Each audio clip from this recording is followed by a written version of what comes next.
Hey guys, so I would like to give y'all some information on exactly what I actually do at my current role.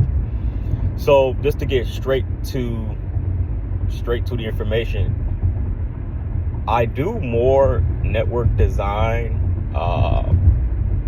work than I actually do the actual configuration work now. So my past job, it was a lot of configurations and things of that nature with 5 different sites all at once, which is crazy, but that's what we used to do. This role, however, I work with the network architect, and he lives 3 hours away from the site that I work at.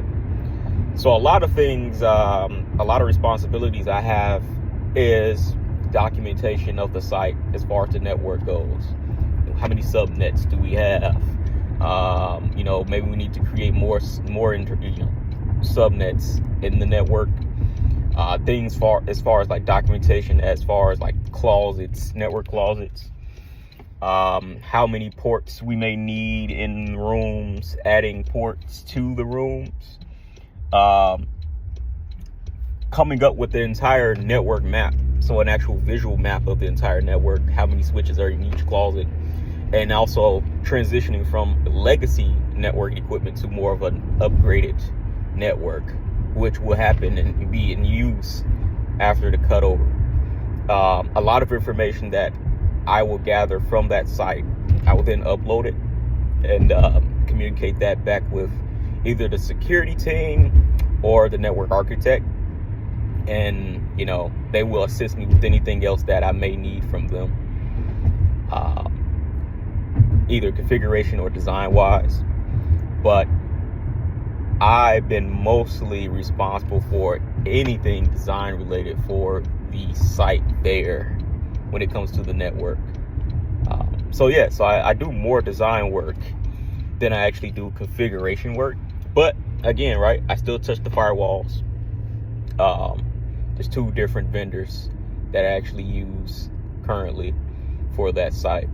I make configurations on them. There's things that needs to be added, any policies, firewall rules, things of that nature. I can make those configurations.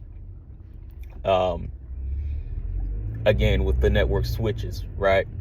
If there's any configurations that needs to happen, or if a switch dies or something like that, we have plans. We have another switch or a group of switches, just waiting for an event like that to happen. Pop them back into the network, configure them so that they all work, seamless with the rest of the network. So I'll do that too. Things as far as making sure documentation exists for network architects for our cutovers.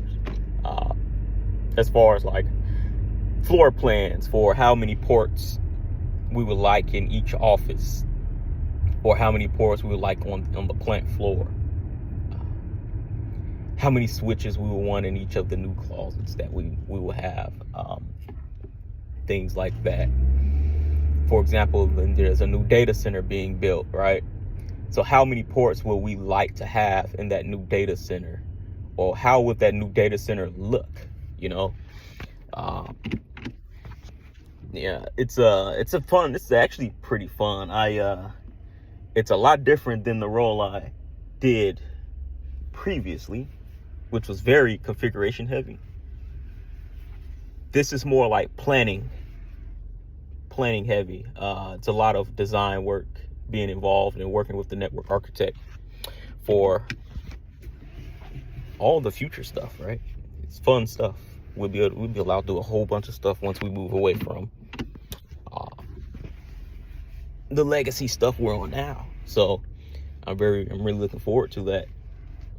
And then also assist with my coworker when it comes to systems engineering and servers like SCCM and all of that stuff, or if there's some end users that need help, I can do that. I learned a lot from him, and being able to learn more about the server side of things, because I had no idea about that stuff. So giving him my information as far as how the network works, and he's giving me information on how the servers work, it works hand in hand. So I really like that communication and partnership of the team. So yeah, that's pretty much it. More design work, And then if there's troubleshooting that needs to be done, it will. But a lot of times it's really just like, especially during cutover, prior planning of it, it's a lot of design work to be done. So yeah, that's what I do.